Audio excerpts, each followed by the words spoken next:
Welcome the eternal message.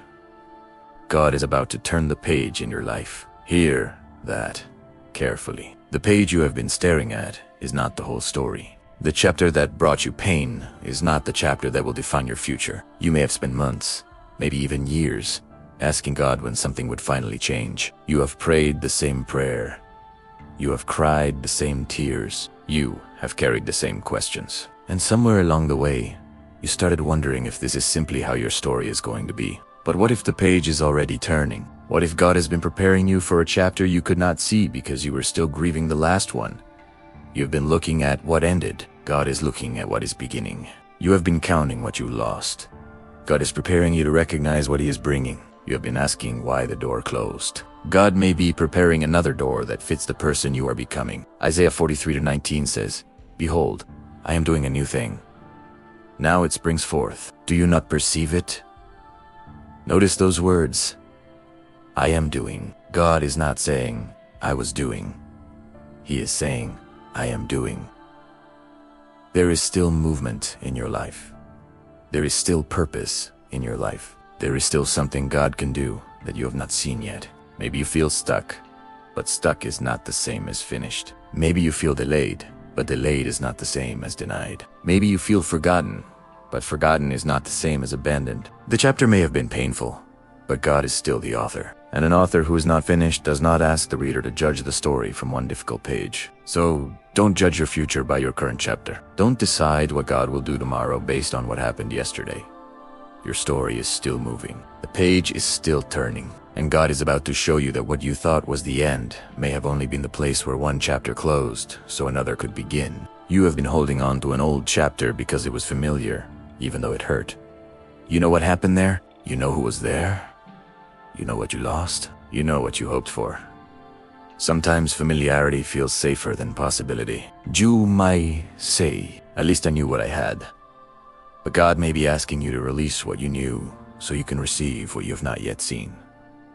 Think about Abraham. God told him to leave his country, his relatives, and his father's house, and go to a land God would show him. Abraham had to move before he had the full map. He had to trust before he could see. Genesis 12:1 says, "Go from your country and your kindred and your father's house to the land that I will show you." God did not explain every detail first. He gave him a direction. And Abraham went. Maybe you are waiting for God to show you the entire future before you take the next step. But sometimes God gives enough light for one step because He wants you walking with Him, not walking independently with a complete map. Psalm 119:105 says, "Your word is a lamp to my feet and a light to my path." A lamp gives enough light for the next part of the road. It does not necessarily illuminate miles ahead. You want to know everything? God may simply be saying, "Trust me with the next step." Maybe your next step is forgiveness. Maybe it is starting again. Maybe it is letting go. Maybe it is applying for the opportunity. Maybe it is returning to prayer. Maybe it is resting. Maybe it is finally believing that you are not disqualified because something went wrong. You do not need to know the entire chapter before you turn the page. You only need enough faith to release the previous one. There are pages you keep rereading because you are trying to find a different ending. But some pages cannot be rewritten. They can only be learned from. You cannot change what happened, but you can decide what it will mean going forward. You cannot erase the pain, but God can redeem it. You cannot recover every opportunity, but God can create new ones. You cannot make someone return, but God can teach you how to live whole without them. You cannot undo yesterday, but you can surrender tomorrow. And when you place tomorrow in God's hands, you stop demanding that yesterday explain your future. Maybe the page God is turning is not just about your circumstances. Maybe it is about you. You have changed. You may not realize how much you have changed because you are focused on what is still unfinished. But look at who you were when this journey began. You have survived things you once thought would destroy you. You have learned things pain taught you that comfort never could. You have become more discerning. You have learned to recognize what drains you and what strengthens you. You have learned that not everyone who walks beside you is meant to walk with you forever. You have learned that saying no can be an act of wisdom. You have learned that peace is worth protecting. You have learned that God's presence matters more than people's approval. That growth matters. Romans 5:3-4 says that suffering produces endurance.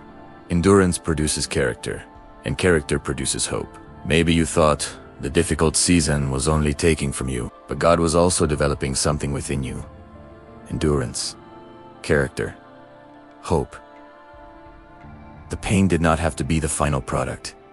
God can take what hurt you and use it to strengthen you. Look at Joseph. He was betrayed by his own brothers, thrown into a pit, sold into slavery, falsely accused, and imprisoned. If anyone had reason to believe the story was over, Joseph did. Yet years later, he stood in a position of influence and looked back with understanding. Genesis 52:20 says, "You meant evil against me, but God meant it for good." Joseph did not say the evil was good. He said God was greater than what was done to him. That is the hope you need today. What happened to you may have been painful, unfair, disappointing, or confusing, but it does not have to have the final word. God can write beyond it. God can build beyond it. God can restore beyond it. You are not required to pretend the past did not hurt. You are simply being invited to believe that the past does not have unlimited authority over your future. The people who hurt you do not get to write your next chapter. The failure does not get to write it. The rejection does not get to write it. The delay does not get to write it. God is still the author, and if He is still writing, there are pages you have not seen. You may be afraid of turning the page because you have been disappointed before. You hoped once, and it hurt. You trusted once, and someone broke that trust. You believed something would happen, and it did not. So now you protect your heart by expecting less. You tell yourself, "I won't get excited this time."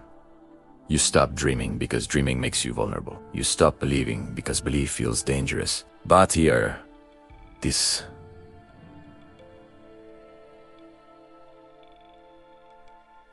disappointment is not prophecy. Just because something did not happen before does not mean nothing good can happen again. A closed chapter.